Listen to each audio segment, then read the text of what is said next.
જંબુસર તાલુકા પંચાયતની ડાભા 2 સીટને લઈને રાજકીય માહોલ ગરમાયો. ઉબેર ગામના ગ્રામજનો દ્વારા ભાજપ સામે ખુલ્લી ચેતવણી આપવામાં આવી છે કે જો આ સીટ પર અયાતી ઉમેદવારની ટિકિટ આપવામાં આવશે તો તેનો ઉગ્ર વિરોધ કરવામાં આવશે.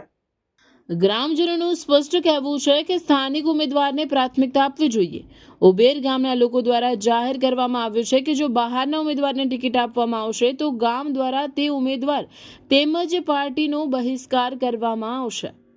ગામ તરફથી પ્રસ્તાવિત સ્થાનિક ઉમેદવારો તરીકે પરમાર રાજેન્દ્ર અમરસિંહ, પરમાર રણજીતભાઈ રમણભાઈ, પરમાર હિંમતરાયજી તેમજ શાહ પાર્થ રાજેશમાંથી કોઈને પણ પાર્ટી ટિકિટ આપે તો તેમને કોઈ વાંધો નથી અને તેઓ પૂર્ણ સમર્થન આપશે, પરંતુ જો બહારથી ઉમેદવાર લાવવામાં આવશે તો ગામના લોકો દ્વારા એકમતથી વિરોધ અને બહિષ્કાર કરવામાં આવશે એવી ચેતવણી આપવામાં આવી છે.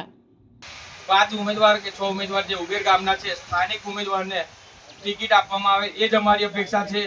જો બીજા આયાતી ઉમેદવારને ટિકિટ આપવામાં આવશે અને ભારતીય જનતા પાર્ટી કહે છે કે મીટિંગમાં આવો, બધા મીટિંગમાં આવે, આયાતી ઉમેદવાર ક્યારે મીટિંગમાં આવ્યો? આયાતી ઉમેદવાર ક્યારે પૈસાના જોરે ટિકિટ આપવામાં આવશે એ અમને કોઈ દિવસ એને અમે ચલવી લેવામાં આવતું નહીં. સંગઠન કે પેલાએ કહ્યું બાય બાય ચાઇની વાળી વાત હવે બંધ કરો. આ ભારતીય જનતા પાર્ટી છે, પક્ષ ચલાવવાનો છે.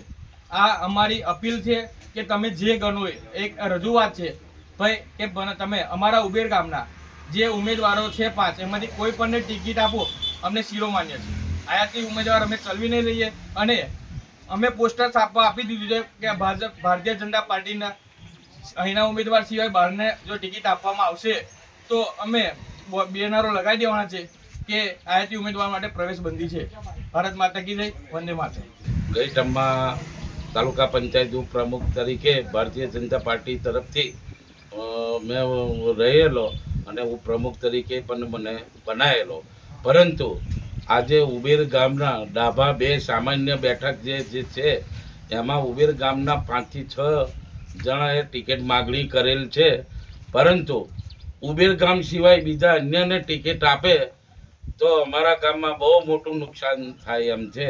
90% ગામ ભારતીય જનતા પાર્ટી સાથે હતું અને રહેશે, પરંતુ આનીમય જો ટિકિટ બીજા આયાતી ઉમેદવારને આપવામાં આવશે તો ચોક્કસપણે આ સીટ આજથી એ ગુમાવી દીધી એવું સમજીને ભારતીય જનતા પાર્ટીને નુકસાન વેઠવાનો વારો આવશે.